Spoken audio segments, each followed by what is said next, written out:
Don't look at me, it's your video. Oh, I keep saying that, you know.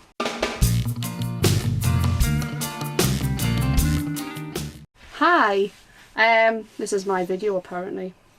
Bit scared. Right, so Steelbook unboxing. I've been quite good as a Disney fan and denying Zavi's emails of pre-order this Mondo Disney release hashtag number whatever.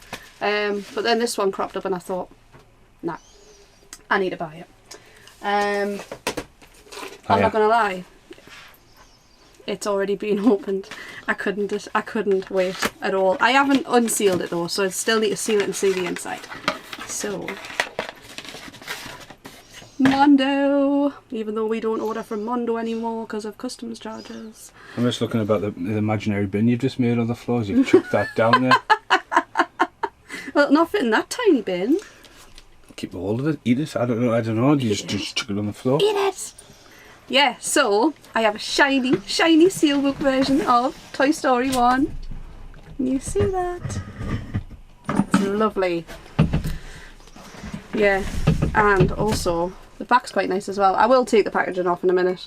Buzz Lightyear. What is with the meat cleaver? Oh! I would not trust myself with a meat cleaver. Yeah, that's pretty hard. Oh, it's got an actual plastic cover around it. See? There is perks of being a Disney fan.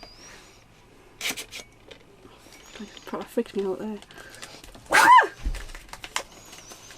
Dun, dun, dun, dun. Oh my god, it's so pretty. Oh my god, it has actually got a plastic sleeve. Look at that. All Steelbooks should come like that. I will give Mondo that. All Steelbooks should come like that. That's impressive. I'll keep that. Still get all the tat in the back. Like yeah, so shiny, shiny, shiny. And inside, I am so excited. Artwork has changed dramatically. I mean, this is mine. Absolutely dramatically. Look at that. That's the original. That's Toy Story. And that is Laserdisc, by the way. Laserdisc. So inside, oh my god. Pretty plain. Very plain. Just wow. shaft it with that one. Oh, 4 people. Yeah. There you go. That's the inside. That is the disc. That's the laser disc going back to its home. Yeah, was not expecting that. But first Mondo Disney purchase. I'm not gonna lie, if Beauty and the Beast comes out, pre-order straight away, don't care about the price. Dumbo, I'd like to see Dumbo. I'd have to get Toy Story 2 and 3 now. I'd have That's to. it. Depends on the dude. But no, it's not the only one. So we went to see this film, we did a bit of a review for it, we got too drunk. And I had to redo the review ages. Bumblebee is just behind Josh Brolin. It's not Cable. If Brittany moves her head, he might be. There he is. He's got his Goonies bandana on at the moment. Me and my big head. So I'm a massive fan of Transformers, and I do think Bumblebee was one of the best Transformers they made since the first one. I think the first one had a little bit more going for an origin. I do think Bumblebee jumped on the bit bandwagon for the whole throwback. Just have a lovely thing poster in the movie as well, and it's great to have the Generation 1 Transformers in it. It is, and the Steelbook came out. Now, funny enough, the vinyl came there. Now, Bumblebee is just hiding at the bottom there. Aww. So, you know, like jazz. And see, this guy here was my favourite as a kid. I'm forgetting his name now. But in the Transformers the movie, you just see him dead on the floor. I mean, sorry, I'm not even in fucking shot there. He's dead on the floor. But yeah, it's a great little thing. Now, Bumblebee's very limited. It's a nationwide trade thing. There's only a couple of copies at work, so even on my holiday, I went down Pacific to buy it. So we had it in our collection. And we have no idea what's on it. I feel like you should use that to open this. Why? Just to keep it. I don't know. He wants to open it with a baseball bat. No, I'm saying you should open it with sword, the vinyl. a screwdriver, a bottle of cider. What else? Shall we show them the cover first? Yeah, show them the cover so first. this is the cover. So there you go. Now you can see. Ah, there you go. His eyes are blue and shiny as well. It's quite watercolory. Watercolory. That's the second time I've said that today. Watercolory. I like it.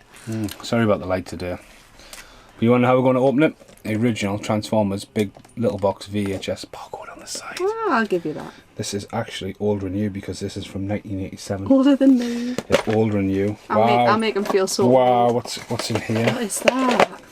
A receipt. Oh, it's the Arrival and Dragnet. Global Video. Global Video, 1997. I bought The Arrival and Dragnet for £9.99 each, ex rental. Get it right. Dragonheart. Dragonheart. Dragnet. That's a different story of my life, that one, you know. Anyway. Set in the 80s, there's a VHS. We'll just use the corner of that to pop it open. This is exciting. It is exciting. I hope it's got more than the Toy Story one inside. Yeah. I just love the 80s vibe of this movie. Now it is a 4K Blu-ray. I hate these things. The shit, aren't they? Get rid. That's cool. That is cool. So yeah, So- back So the back. is Bumblebee. That is His amazing. old school I love little that. bug. So, You probably shouldn't do Steelbook unboxings why? with them massive fucking devil fingernails. Did you hear it there? It was like tippy tip tip tip tip tap. Oh, I've seen that. I know. Oh, Transformers. Robots in disguise. I thought that was a fucking... You don't even get a UV code. That's shit. I thought that was a UV code. Cheap discs. Very cheap discs. Sorry. No, you know what you're sorry about. So quite cheap discs. You can almost see through these discs. I don't know what I think of the inside of this either. I've just transformed. So inside we've got a sunset. Basically, you know, I mean, that total scene just reminds me of Mac and Me. It's Bumblebee and the girl there. They should have had the hands up there. Yeah. John But Bender. no, that is a really nice steelbook. Yeah. The maybe's going to merge the... Well, no, I mean, I like there as well, if you look. I love the artwork on the front. and back. It's embossed. His eyes change. The little bug there and above him there as well. So no, that is a really nice steelbook. It's very impressive. I do like that. What do you think's been your favourite inside cover of a steelbook? Because we've just had two plain ones. Well, to be honest with you, I've just done a steelbook video and I don't even think it's anything, so it actually will be in the outtakes. Might sure I'll shove these together. It'll be the Meg and First Blood, because I want to do a different video for First Blood, because I have the VHS and now have the vinyl. The vinyl. And now, obviously, Last Blood has been announced. Rambo Last Blood, completely clusterfucks, the generation of Clusterfucks. Rambo, and then Rambo and Rambos and Rambos. But no, I mean, just even looking at my steelbooks, I'm not sure. Maybe it's a steelbook video down the line. That would be good. Because some steelbooks are really impressive on the outside, and then you open them up, and like especially the German ones have fuck all on them. Recently we've seen 1408, which is something I wanted on Blu-ray. They've got the tin down. It had limited edition written on the actual font. Oh, it was yes. battered, and when you opened it up, it had fuck all inside as well. Like Zavi, who sent your mate was it a It dint? was called. It was called. Oh, was it? Was it a dinted one? It or wasn't a something? dinted one. It was almost like somebody had bent it in half to fit it through a post box. It came looking That's like a terrible. U shape, and they were like, "Oh, I'll send it back," when it was out of print. And then they said, "Oh, you can have 15% off." So yeah, seeing the outtakes, it won't be us. It'll be me sitting in the other room, probably tired, opening Meg and First Blood. Okay, I'm just making this video very, very, very, very random, as me and Britbo's just been talking about Toy Story and into I mean, this is new since Britbo's last year. Aladdin's fucking lamp is here. What was the other steelbook she opened? Bumblebee. Okay, so did that. Then obviously I go on about Meg and First Blood, and I've just sat and watched what you're about to see, and it's me talking about Meg as a review. So it's not like, is Meg handy? It's light right in my eyes. I'm coming right close to you. So talk about Meg. You're going to see us talk about Meg. There is Meg. But what you don't see inside, I'm quickly going to have a look through the disc, as I don't show you how disappointing the cover is. So this is going to turn into review rant random about Meg, and I'll be back at the very end of the rant about Meg, because I don't talk about First Blood.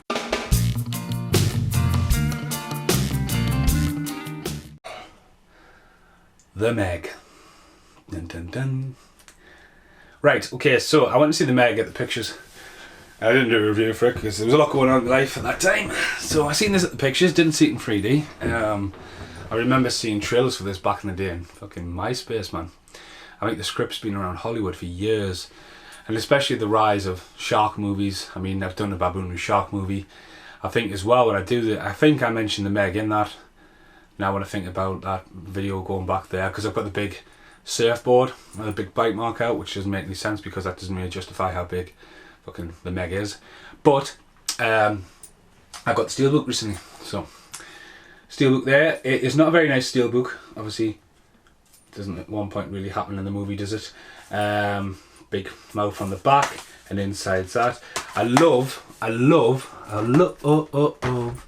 the new cover, which I've got there. Oh, sorry. Where you've just got the jaws of death and this little tiny dog. Obviously spins on the jaws. That should have been the Steelbook. Or the swimmer. The little shark and big shark at the bottom. So anyway, I rewatched this on Blu-ray. There's not many features on it. There's no audio commentary. It's a very clear looking movie. You know, it's almost like skyscraper. You know what I mean? It's been funded by China and all that, and it's awesome. It's great. It's making some big budget movies. They're chucking a lot of money into CGI, but this movie really borrows a lot from Deep Blue Sea, and you know, the idea. I like it. I like anything where you can go right. Like if you're gonna have a big creature, you need to have a logical theory, a good one. Like, you know, Journey to the Centre of the Earth and all that probably should get remade now. It'd be interesting to see, like, oh yeah, it's not just in the jungle and we found a fucking doorway, or like on Congo where they find the fucking chimps and all that. Again, it gives good, like, where something comes from and how something happens. And I think the idea is, like, literally, oceans and stuff are like one of the last great explorations, you know, because it's just so deep. And looking at one of the documentaries I used to have where they're looking for a giant squid and eventually this fucking tentacle fucking whips the camera and they're like, did you fucking see that? You know, I'm not saying like Bigfoot's going to turn up, but I was on the same documentary. Again, the theory of this, I liked it. The ocean's this deep and we think that's the bottom, and then there's this another world underneath. And all it is a big, like, it's some of the thermal fucking, you know, it's like a hidden lost world underneath the sea. It's where Atlantis could come from. And I like that, you know, I like how they just went down, you know, zoomed in, and, you know, the old Pendant Doom, the shark, and, you know, there's a couple of nods to Jaws definitely in it. I don't really like the CGI in the shark. I don't like, you know, everyone always gives Bruce the shark a load of shit. But Bruce the Shark's the theory. When I see a shark, oh fuck, you did. So this is more of a very butch one again. Mine's more of Deep Blue Sea than anything. I do like the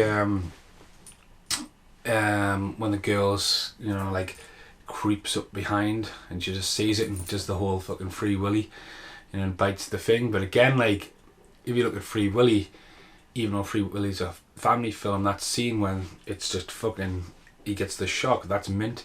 It's like the new Jurassic World when the fucking, you know what I mean, the fucking big underwater monster, the Muscleosaurus or something like that, where it comes up behind the submarine and it's just a shadow of death. You know, that is brilliant.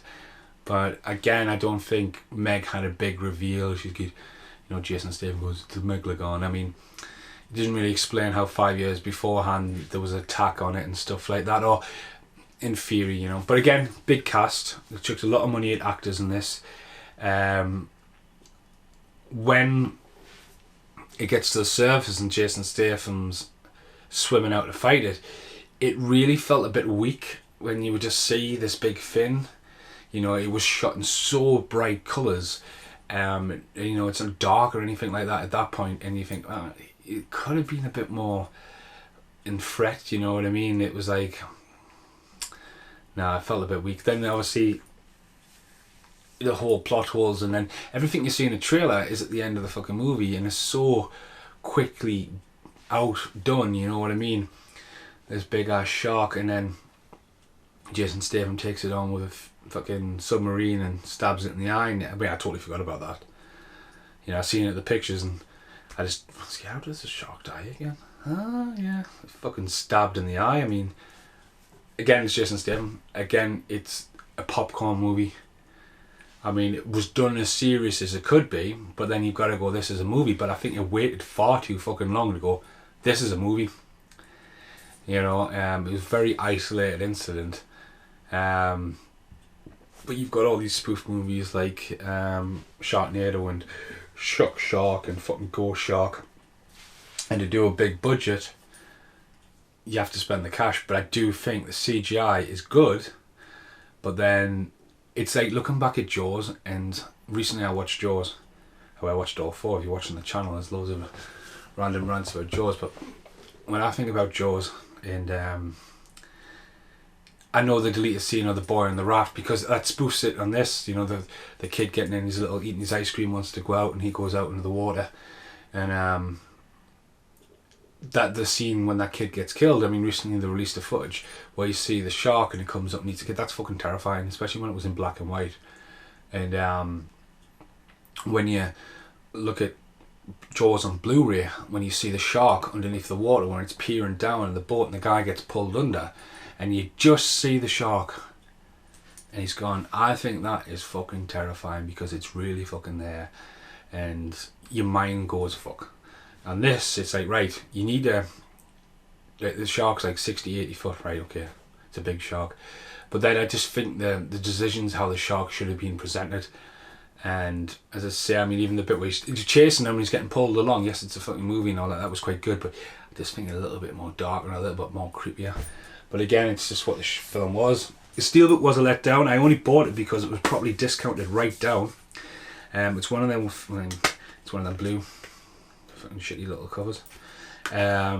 Strangely enough, it got a Steelbook release on 3D and 4K, and they have just recently brought out a newer artwork for it as well. It's part of Munster collection. I just finished film King Kong Lives, King Kong Escapes. So yeah, it's part of the whole Munster thing. But it's just, I don't know. It's good for what it is. I didn't really remember the pictures, so it was quite forgettable. Again, there was a lot going on in my life at the time, because it was a year ago now. But revisiting it, right, it's a shark movie. It's just a little bit too clear for me, visually, you know. So, I've been Stephen Mason. I'm not well today, hence why I'm just sitting on my bed, ranting about a few films, trying to sweat out. That's why I've got my hoodie on. It's one of the hottest days of the year. But yeah, I'll see you in the outtakes. So, while we're in the outtakes, I'm not going to talk about 7852. I'm just going to cram a little review in here. This is one of the best documentaries I've seen in a while. Now, this is 678 shots and 52 cuts that changed cinema forever. It is a movie about a shower scene in the Psycho, and it is absolutely brilliant. Features Jamie Lee Curtis, obviously Alfred Hitchcock's in it, in past. Del Toro, Danny Elfman's in this. Elijah Wood is absolutely fucking priceless in this. Needs Marshall's in this as well. But it shows you how the scene was done, edits and cuts, and literally strips that entire scene down and they look at all that and get everyone's reactions. And I personally loved it. I loved how they did their own reactions, but they showed how it changed cinema, how it was fresh and new at the time, and they showed the backstory about, they go into everything, even about the painting, about Norman Bates, but how it's cut between people's like own experience. It's all in black and white. That's why this outtake is in black and white. You think, why is this outtake in black and white? That's why. It was brilliant. It was only $4.99, brand new. It's from Dog Woof. That's a mint name for a label, Dog Woof. Yeah, I was really impressed by this. It was very fascinating. It's on for 91 minutes and the special features are on for 120 minutes.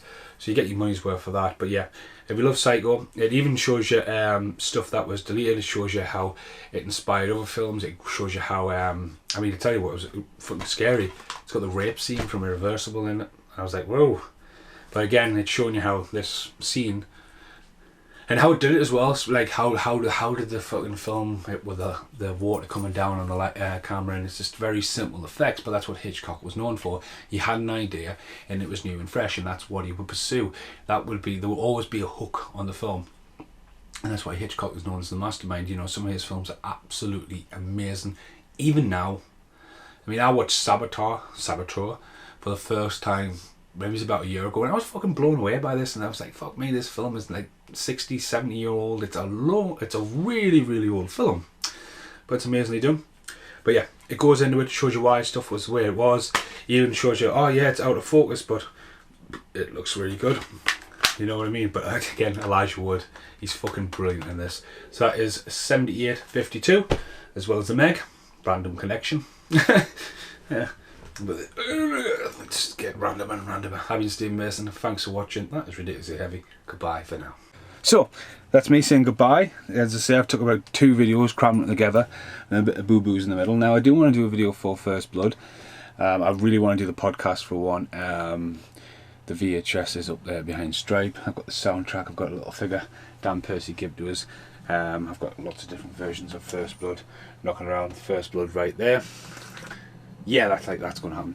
So I got the Steelbook. I couldn't resist it. This was May. So I'm going way back. As I say on that, I want to take off these age rating stickers. I hate. Get off. Don't like spoil it. So I seen this. It was on the shelf. Bad. It was only $9.99. I generally thought when I had that review about Meg, I thought I went into a rant about First Blood because it would have been sitting there. I watched this the other night drunk. It's one of my go-to films. I always wake up and it's on. Under Siege is one of them. Predator 2 is another one of them. Predator. Robin Hood. There's loads of films from that era, and this is one of them. I love it a bit. So it's a bit bland for the Steelbook. It's just Rambo's knife and Sylvester Stallone in the background there. Rambo, fucking dickheads. It's just called First Blood. It is. The VHS says it. The soundtrack will be handy to get. I was listening the other day. It's a long road. Where are you? Where are you? Oh, don't do this. You're letting us down. Where is it? It was definitely handy. I'm still here. I'm still talking. Random. I've got to squat now. This is just the fear. What the hell is that? Empty page. Mandy. Robin Hood. I listened to it recently. It shouldn't be this far back. Right, this is just annoyingness. Tree Frab, probably listen to that next. Carpenter Brute, Prince of Darkness.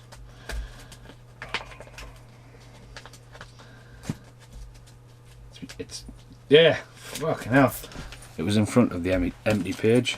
So yeah, do you see Rambo written on there anywhere? No. In fact, I've even got a t-shirt, which is even more handier. Making this video even longer to render. Just ranting away.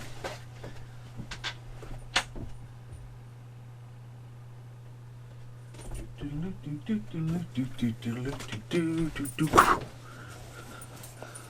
you see Rambo anywhere on that? No. What do you do on Steelbook? Now the VHS is up there. That's a different rant down the line. But yeah, on the back, just getting ready with his bandana on there. It's got a scuff.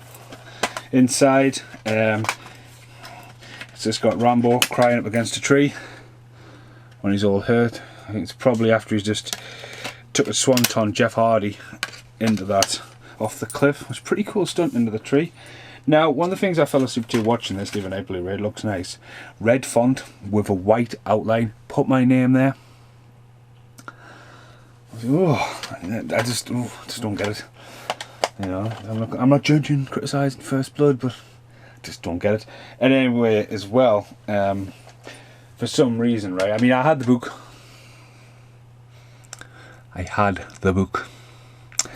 And on the DVD, I mean, the box set falls out like that.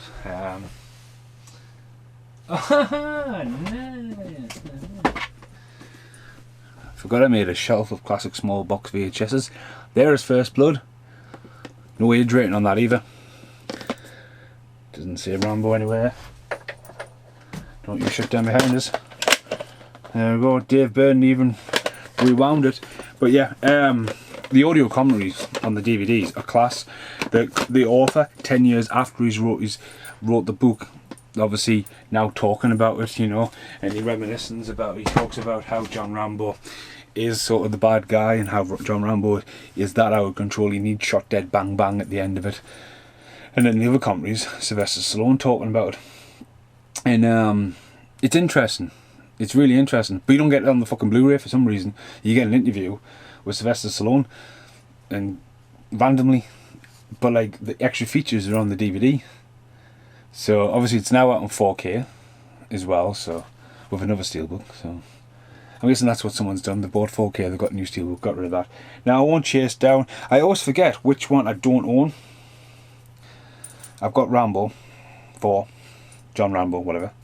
And I can never remember if I've got 2 or 3. I think it's 2 I've got and 3 I don't have. Well, obviously I've got them on DVD and box sets and shit. But I always forget. So anyway, I've been seeing Mason. A little bit of a first blood rant at the end of there, making this video completely fucking weird as fuck, long as fuck. I hope you enjoyed. Thanks for watching. This is the very end of the video. Goodbye for now. And now, the end is here.